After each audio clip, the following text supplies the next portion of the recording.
Hey everyone, Joe Waxman here. And in this video, I want to look at the chart of Winston Churchill, British Prime Minister during World War II and after. Guys, don't forget to hit the like button and subscribe if you haven't already. It's really important, please. Thank you.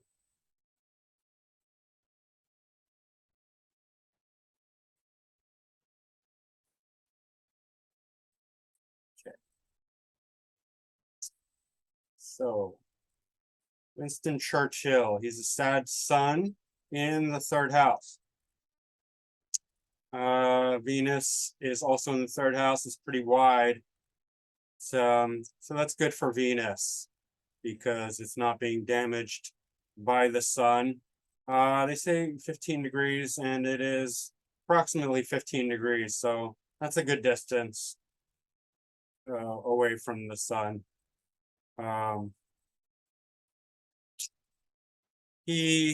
Let's see. He went to military academy when he was young, and he was also a writer. So military, and then writing, third house. And then he also got interested in politics, which we look to the fourth house and Saturn, see fifth house. I think how to put this all together. In any case, so yeah, third house sun. So he's very intellectual, writing, and the sun is ruling the 11th house. So this is the house where his moon is and Uranus. So this is a house of career success and popularity, groups, networks, hopes, wishes, dreams, idealism, thinking about the world. And so with his sun ruling that, he's bringing it into the third house, making him his expression and his writing. He wrote many books. He was a journalist. His life story was pretty all over the place. Like he did a lot of things. He was involved in wars, fighting, traveling around in politics, and he had many different positions before he became prime minister. And he, being a Libra ascendant, actually, okay, so 29 degrees Virgo, but most of the first house is pretty much, you can see, it's almost exactly fully Libra. And he represents that very well because he was in the middle of the road about everything. In other words, he started out as a conservative, then moved over to the Democrat side of things, Tory Democrat, I believe. Also caught in, also part of the Liberal Party, which was different from the Conservative or the Democrat. The traditional Liberal Party was more like the laissez-faire economics, and he was a centrist, and he, agreed with and disagreed with various opposing political views. The one view that he was firmly against was the Labor Party because they were leaning more towards socialism. And being that communist Russia was alive and well at that time, Soviet Union, Lenin, that was a big concern of his, that he did not want to be a part of that. So sad sun, very philosophical, big-minded, quite idealistic, things of that nature, and then also fire moon. So he's quite fiery there. Moon's trine, there's a wide trine to Venus, and I guess trine by sign to the sun, and that's good for the moon, but not by degree. So it's not like the best, but it's not bad either. Also, sun is trining Uranus here. Not super close either, but it's good as well.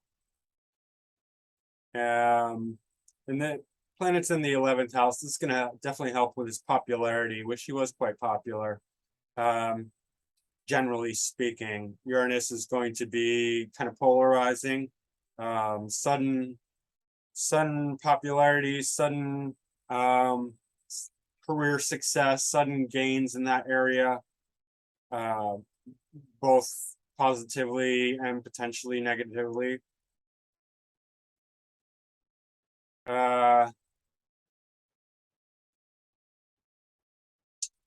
Venus is ruling. I mean, the cusp is so. I'm generally taking the house after the cusp to be the ruler because, I mean, it's 29 degrees. You know, it says okay, he was born at 1:30 a.m. This could easily be, I mean, a Libra ascendant. We don't know to the exact. It's 29.56. In like, I don't know, a few minutes, it could have been a Libra ascendant. So don't want to. It's mostly Libra, so it's mostly anyway. I'm taking the, you know, the house after, generally speaking, to be the rulership of that house. So Venus ruling the 8th house in the 3rd. I don't know. You know, to be frank, I don't know how what death or destruction that brought upon his 3rd house. Or I can say that he did have a speech impediment, which you could see here with Pluto in Taurus, but also 8th house Lord in the 3rd house. So something with his speech and expression is damaged, you could say. And not only that, Venus, which is his ascendant Lord, is in conjunct Pluto in the 8th house. So that is difficult. That will show that there's some conflict because it's 6th. Venus or Pluto is 6th from Venus, and Venus is the personal planet here. So whatever's more personal, that's where you'd take the basis from. So Pluto is 6th from Venus. Therefore, there's a conflictual relationship with Pluto and 8th house. And I feel like this ties into him being elected as prime minister during, already after World War II was declared. After Germany, well, Germany invaded Poland and then Czechoslovakia, or I'm not sure what order.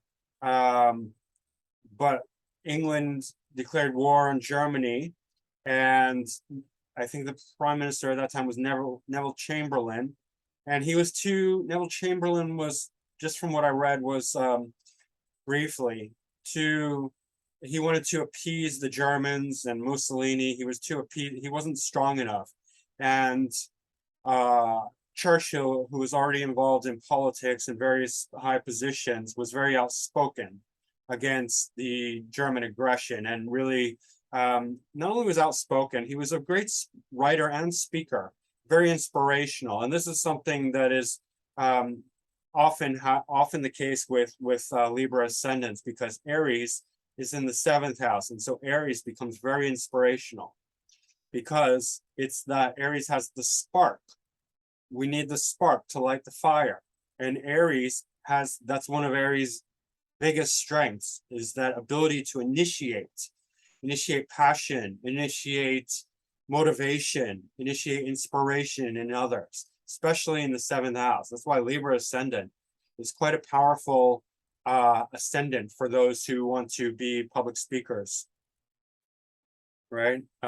Hitler is one example, Tony Robbins, another, Churchill, another.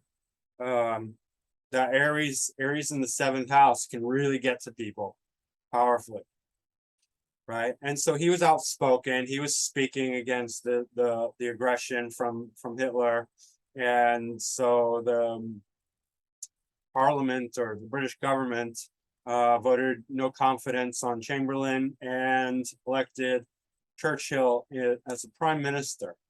I'm skipping over tons of things, but they're just kind of minor. He was had active roles in the government. and war efforts, as well as writing. So he pretty much had three things going for him mainly, which is his writing, well, four things: his writing, his speech giving, his war efforts, which is Mars in the first, even though it's in Libra, and his politics. And he has a very powerful first house with Mars, Jupiter, and South Node. Jupiter is conjunct South Node by 2 degrees, and that is very powerful as well, because Jupiter conjunct South Node gives innate wisdom, inherent wisdom, and Jupiterian philosophy. So here in the first house in Libra, he's very much for peace, but he's willing to fight Mars for peace, supported by this Jupiterian wisdom. And so this well-balanced Jupiter conjunct South Node with the Mars there and the Aries descendant with North Node, Neptune, and Chiron. Neptune is the ability to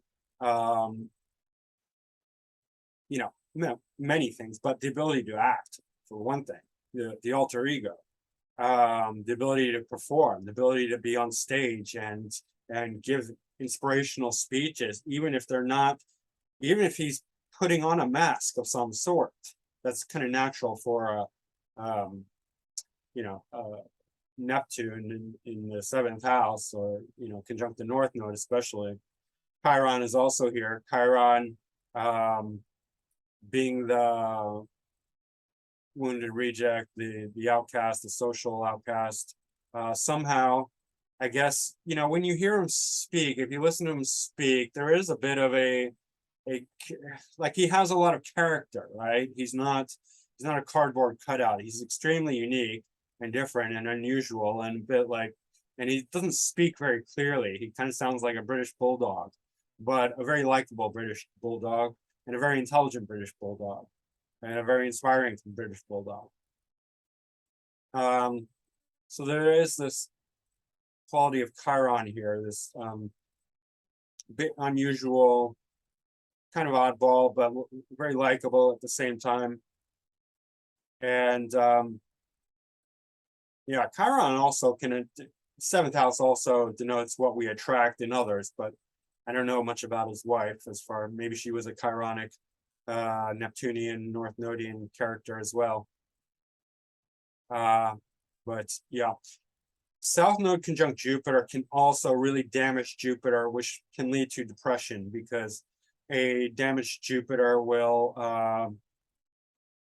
not perform, obviously, in the way that it needs to, which means faith, optimism, upliftment, jovial, like Santa Claus quality, kind of health, like abundance of joy is generally associated with Venus, but optimism and faith is very Jupiterian. So he periodically gets depressed.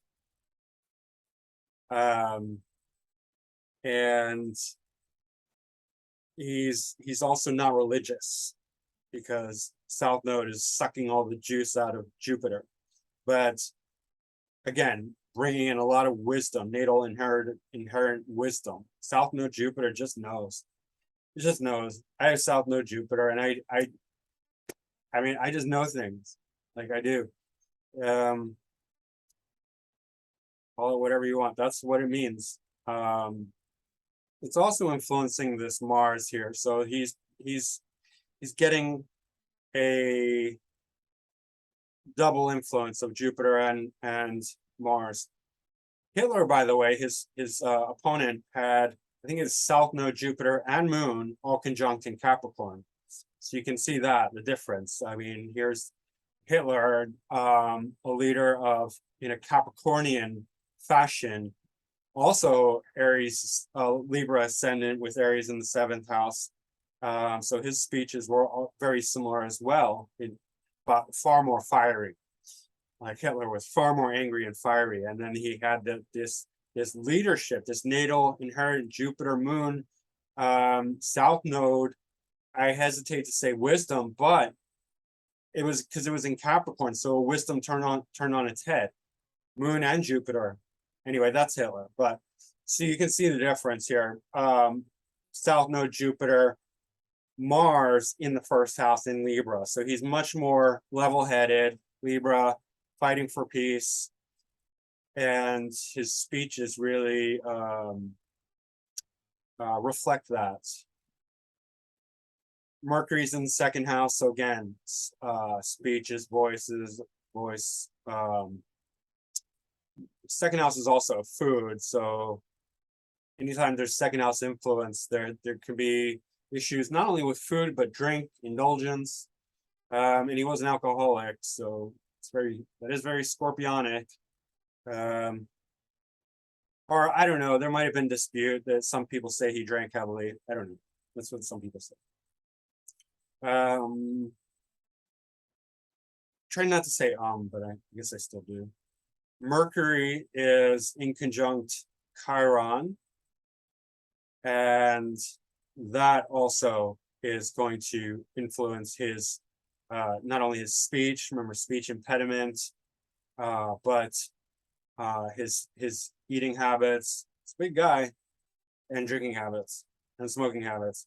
I think he smoked a cigar. I'm not sure. There's a square between Mercury and Uranus. Again, the second house, so like eating, speaking. Mercury rules the intellect. Mercury rules I'm going to say ninth house. So his philosophy is becoming very scorpionic, deep, dark, heavy. It's also taking a hit from Chiron and Uranus. So yeah, his religion is quite it's not on the he wasn't religious, he was agnostic, so that's what it means.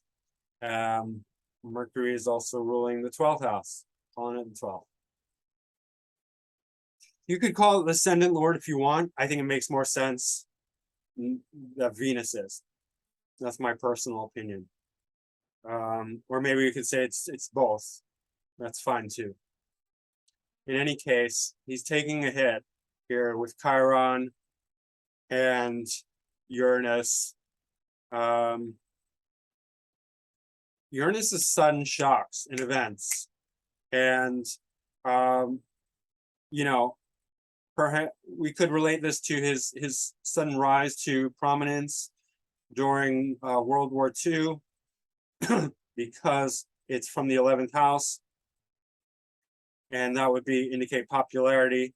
He did have sudden downfalls as well. It was very, his rise and fall, like he became prime minister and then he was not elected prime minister after that. Then he was elected prime minister again.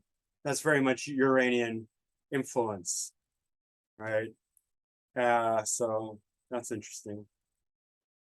But he wrote a lot of books. And he was also a journalist. Saturn's in very good dignity here in the 5th house, so 4th lord in the 5th house. That makes sense. It's not the 1st house, but it is trine the 1st house, right? So that is very prominent. And Saturn is generally a good planet for leadership, authority, ruling a nation, having any big authoritarian position. Saturn is quite good, and here it's it's in good dignity in Aquarius. 4th and 5th lord in the 5th house. And he was also an artist and a painter, and that's 5th house influence. Saturn generally not so artistic, but if it's in good dignity, sure, why not? I mean, it's not going to be like fantastic because it's not a very artistic planet, but if it's in the 5th house and in good dignity, then it's not blocking creativity, that's for sure. Pluto's in the 8th house, and so Pluto naturally rules the 8th house themes, because Scorpio's original house. So it's very comfortable in the 8th house.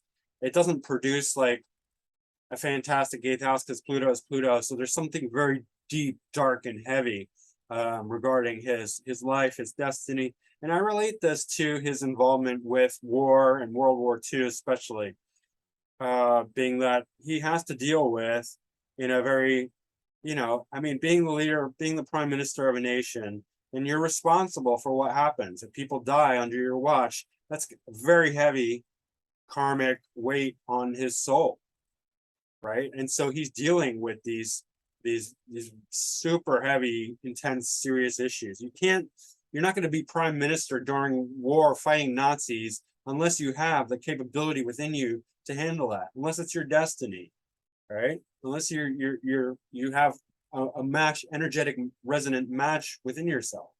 And Pluto in the 8th house sure does have that, right? It's a very heavy, deep Pluto in Taurus, the sign of his ascendant. So, and the Pluto is in conjunct the ascendant, so conflict, 6th house, conflict, enemies, fighting, public service, things of that nature, competition.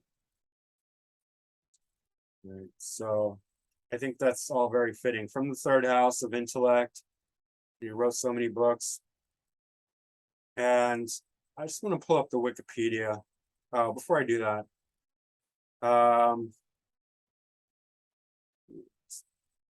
okay, so his ascendant lord, if we're calling this his ascendant lord, first of all, look at all the retro planets. Venus, which is his ascendant lord. Then we got Uranus, Neptune, Pluto, Chiron. So all the outer planets, not including Saturn, but Venus and all the other ones. And there's Venus is out of bounds. Anything above, I think it's 2317 is out of bounds. So that's quite out of bounds. 25 South 14 shows that his Venus, he himself, is going to extremes, right? He's going outside the box. It's also retrograde, which is, as you know, that means that it's going against the grain, right? It's not following popular consensus. It's an individuating element, quality for that planet, showing that he's learning how to be more independent,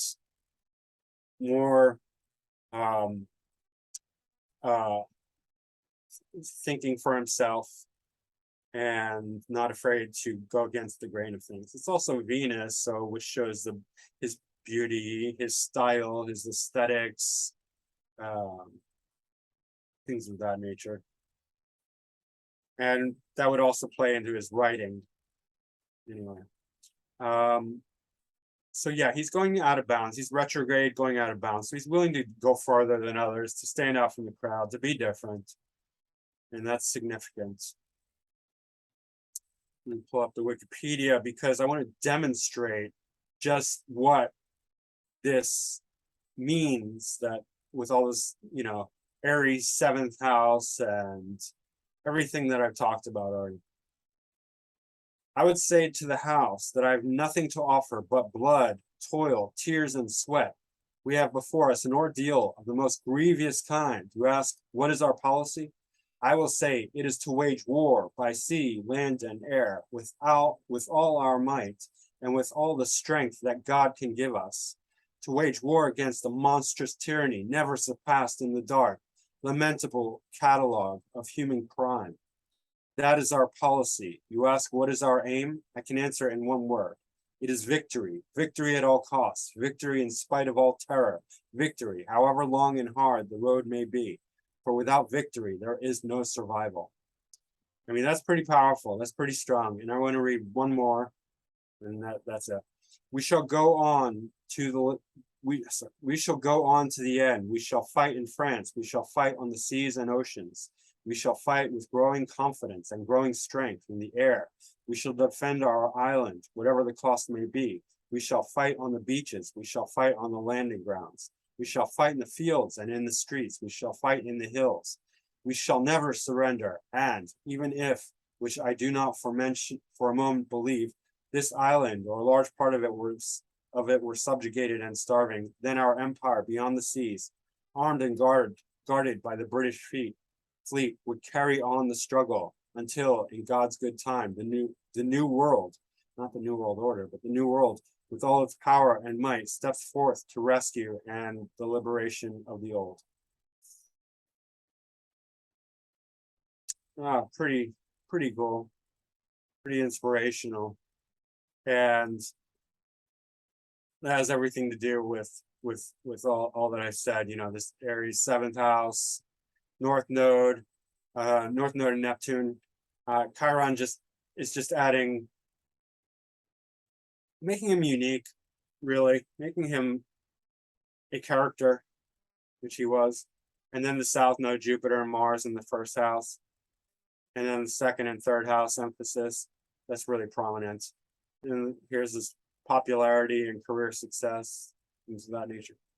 I left in vertex, not that I can really provide much of a interpretation, except that it's exactly conjunct the descendant. So make of it what you will. There's something important about his partnerships and relationships, or other people in general. Let's look at the draconic chart. So here we get very pronounced ascendant with Mars, Jupiter, and South Node directly on his draconic ascendant, or ascendant in draconic chart. Jupiter gains, I mean, it's already in the first house, but conjunct the ascendant's even more powerful, and less powerful in Virgo, but very good for critical thinking and writing and things of that nature. Just not so good for our, you know, Jupiterian virtues, connecting to God, high wisdom, expansive, things of that nature. Mars still fairly similar. Mercury also gains directional strength in the first house, becomes like really prominent, very active mind, intellect with Mercury in the first. It's right above Jupiter, so that's kind of similar theme here, this mercurial Jupiter. Great for well, helpful for mercurial aims, but potentially damaging for mercurial aims as well, because it's compromising both two sides, or let's say it's uniting Jupiter and Mercury kind of things, which generally want to be opposed to each other. But anyway, it is what it is. Not good for the details, but I mean, it's kind of Libran in that it's balancing two halves and neutralizing at the same time. Anyway, Sun in Scorpio in the second house. I forgot to mention one thing that's actually pretty important. Venus and Jupiter are in each other's signs. They're mutual reception between natal Venus and Jupiter. So first and third house. So the writing and the expression, right, are switching places. So he's very natural writer, and very expressive, very intellectual. Right, that's important. Sun and Venus coming into Scorpio in the second house in his draconic chart, so emphasizing the speech as well as the imbibement of food and things of that nature.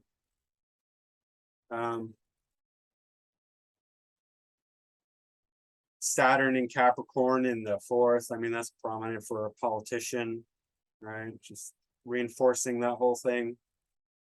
Let's see, Pluto exactly conjunct the North Node in the seventh.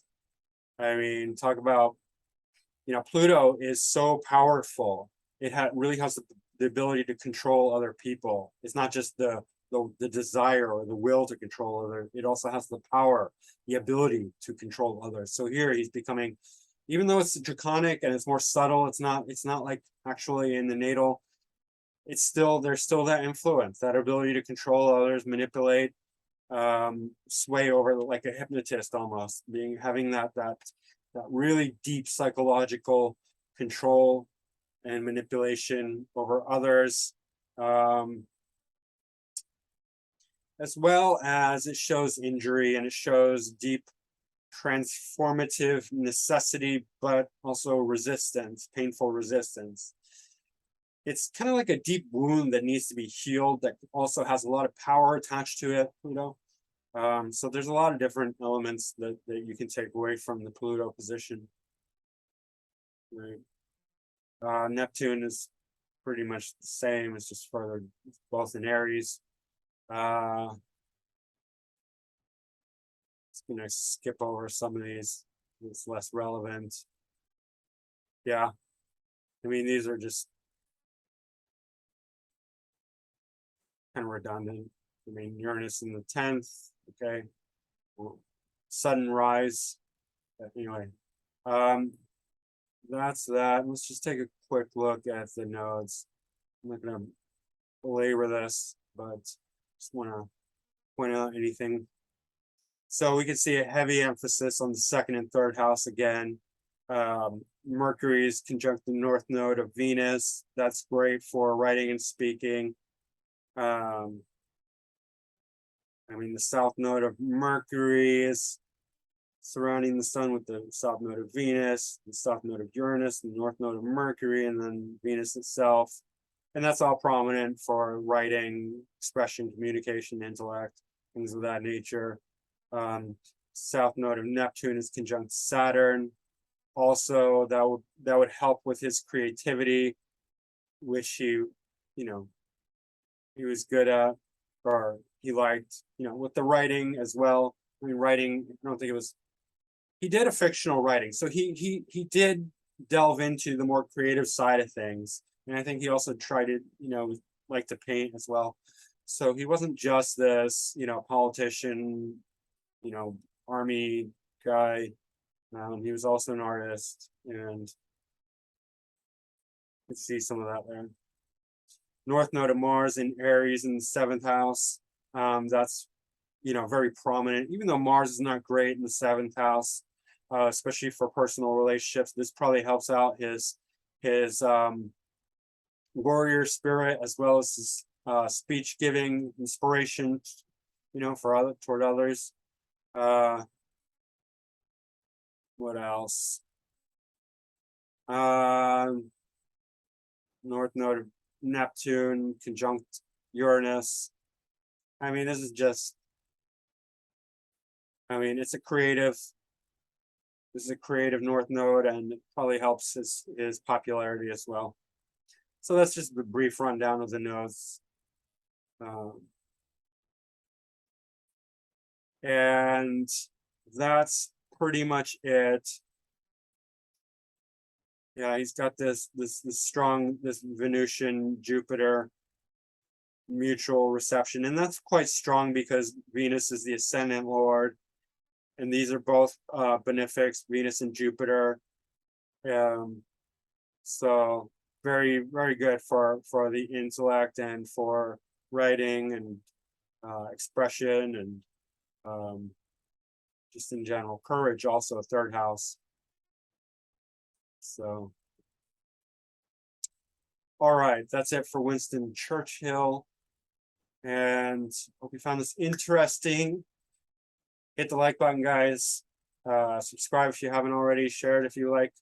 Book a reading with me, macroastrology.com. That's my website. macrogoldmachine@yahoo.com. That's my email. Leave a comment if you like, and I will see you again soon. Thank you. Bye.